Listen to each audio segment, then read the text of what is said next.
దీపం ఎలా పెట్టాలి అన్నది దీపం పెట్టే మంత్రంలో ఉంది. సాధ్యం త్రివర్తి సంయుక్తం, 3 ఒత్తులు ఇయ్యాలి పూజ చేసినప్పుడు.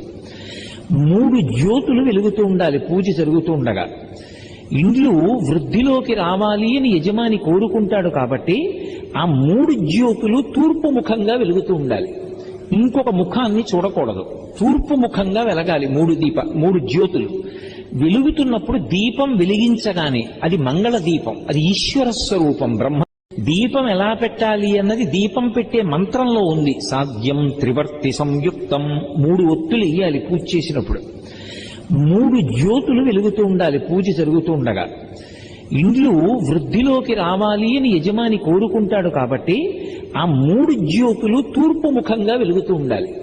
ఇంకొక ముఖాన్ని చూడకూడదు, తూర్పు ముఖంగా వెలగాలి. 3 జ్యోతులు వెలుగుతున్నప్పుడు దీపం వెలిగించగానే అది మంగళ